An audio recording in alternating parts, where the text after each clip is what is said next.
I'm here with Nick Leonard. We're going to hear about what he's building. Former Posh builder, now building a voice AI company. Nick, what are you building? Yeah, I'm building Prim AI. What we do is we help enterprises deploy enterprise voice AI at startup speed. And so there's lots of enterprises out there. There's a ton of top-down pressure. Like, we've got to innovate. We got to do it now.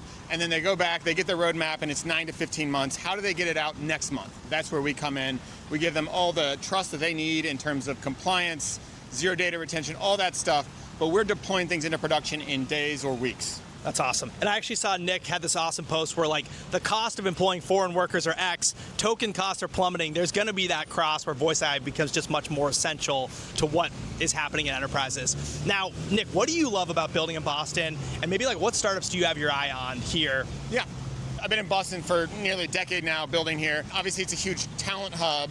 I also think there's this kind of like a counter vibe almost to San Francisco, right? San Francisco, you look for customers, you find your customers, they're all around you, they're all developers, right? But developers actually only make a small part of the world. Very true. And so when we go out and we find customers, we're finding large enterprises here in Boston. Some of them are operating, they're public, some of them are owned by private equity, but they're all looking, saying, hey, where can I find innovation? And we're right there in their backyard. Yeah. And so I've seen this in some of our peer companies within the Link ecosystem, right up in here, Kendall Square. Blitzy is doing something similar for code generation. Shout out Blitzy. Yeah, they're awesome. There's also another company called SalesMind AI. Very small, just started a couple months ago, but they're looking at how do we deploy LLMs to do sales analytics at scale.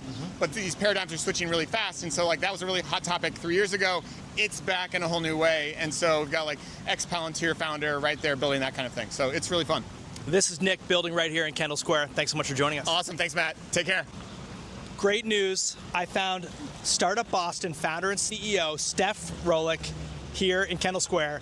And so we've already covered her. We've covered a lot of stuff with her, but she's so great. She has endless insights. So Steph, what are you building? And then dive right into, like, what do you love about building in Boston?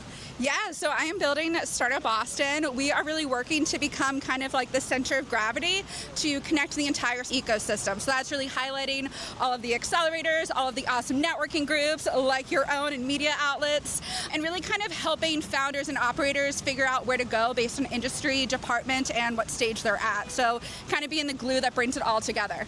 Now, it's appropriate that we're having this conversation in the center of innovation in Kendall Square about the central coordinating hub.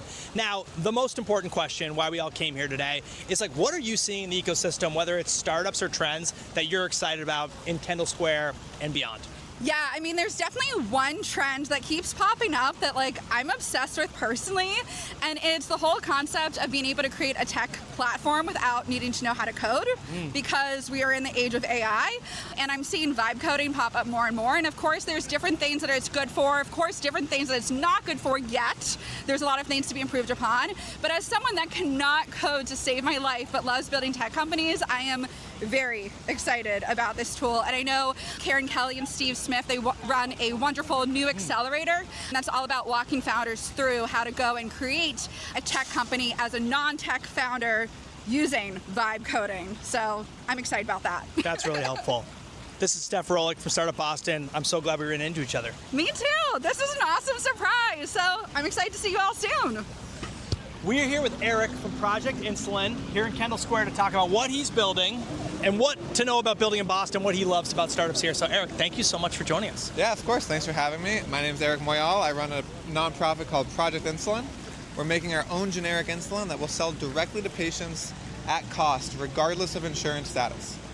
Unplanned, but as a type 1 diabetic for 35 years, I very much appreciate this initiative. Eric, what do you love about building here in Boston and in Kendall Square? I mean, the community. I work out of the CIC building. I'm in the CIC social impact cohort. One of our leads told me that you're out here, and I came down, and so like that's like the power of the community that we have here. Perfect. Yeah. And last question, most importantly, what are you looking for in the technology ecosystem here? Maybe it's a startup that you have your eye on, or just a trend that you would share with the community.